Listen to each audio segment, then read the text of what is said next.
let's just be honest. I know it was a great game for Jonathan Kuminga. I know Jordan Poole, who was ice cold for 6 weeks, has now been red hot for a month.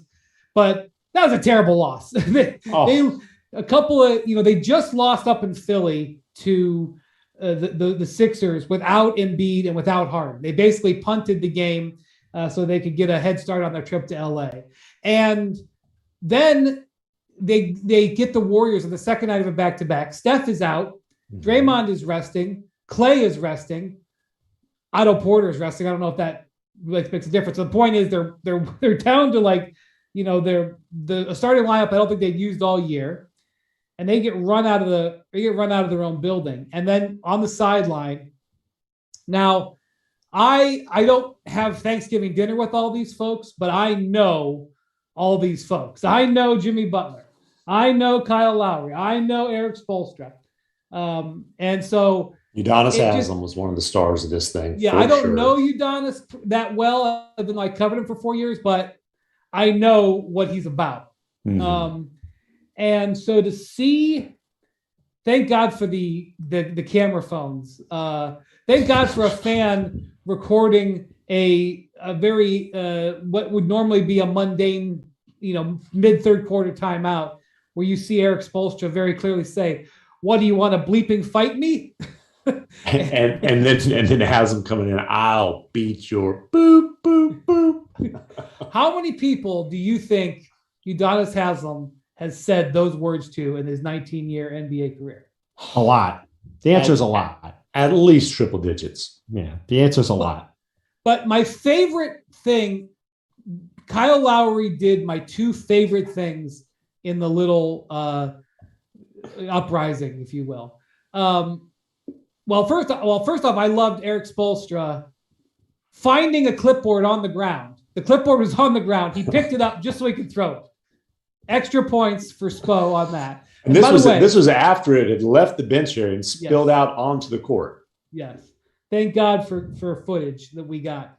The Warriors broadcast crew was happy to record all this. Know, the Heat, they were doing dance cam or something. I don't know. That's right.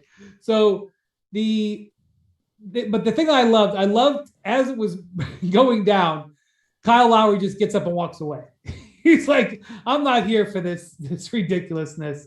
Then when Spo comes out in the court after he slams his clipboard on the ground, and he gets a secondary back and forth with Butler, Kyle Lowry steps in and signals timeout.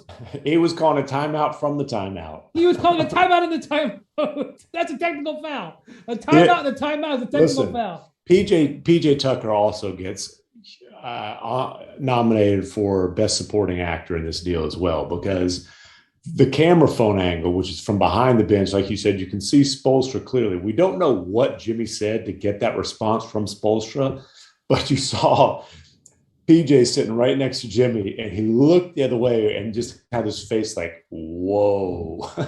And then when Spoelstra slams the clipboard, PJ, trying to keep things in order, he's picking up papers off the court. So there was a lot of great moments in this thing. I loved it. Well, all I will say about this thing is when Ray Allen hit probably the greatest shot that's ever been hit in an NBA game, in Game 6 of the NBA Finals, Erik Spoelstra didn't move. So for him to have this kind of reaction in a game, like after the game, everybody said all the right things and tried to downplay this thing and whatever, but we've seen Jimmy Butler have issues in the past with teams, and for Erik to get that upset and for that thing to develop in the way that it did, as publicly as it did, that's not something that's going to be just wiped away, in my opinion. And that's a situation to watch going forward. It's a situation to watch, but also, I do think Spoelstra has, and when you've covered him up close, I think he's shown some fire. I think he's certainly shown a willingness that, to be confrontational with players when he feels like it's appropriate, and to never back down. I mean, when LeBron bumped him, whatever 10, 11 games into LeBron's tenure there, Spoelstra didn't shrink then. He's not going to shrink now. And listen, when you sign Jimmy Butler, trade for Jimmy Butler, when you get Jimmy Butler on your roster, you understand it's Jimmy. He's going to have some beep hole moments. He's going to run hot. And it's, Kyle Lowry, he's a guy. He's gonna, run hot. He's not gonna wilt from things. PJ Tucker, similar type of personality. He's seen a lot of things in his career. I'm sure he's like, man, you should have seen, Harden and CP3 with the Rockets their second year. So I do think it's a group of guys who, they're vets, they're experienced. A lot of these guys have been in confrontations before. I don't think Spoelstra is the kind of guy where he's going to hold a grudge. And basically, if Jimmy can get over it, I think everybody else can.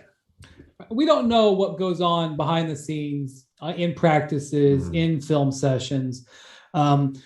It looks, my guess is that this was not something that was just predicated on what had just happened in that moment, that they had been building toward this. Because I've never seen Spo that mad. I know that he can get that mad. I've never seen him that mad during a game. Never show stuff in public like that. Right. I got to believe that was a calculated, to a certain degree, move. He took an opportunity to do that. And so we'll see going forward. What I will say is the Heat are in a stretch where they should have retired the number one seed. They have 11 out of 12 at home that they're in right now, and they've botched some games. They had a game against the Suns that they lost at home. They lost a game to the Wolves at home. Those are two teams that are obviously, high, difficulty teams to beat. They didn't handle their business. They lost that game in Philly. They lose this game. So they've lost 4 out of their last 7. Thanks for watching ESPN on YouTube. For live streaming sports and premium content, subscribe to ESPN Plus right now.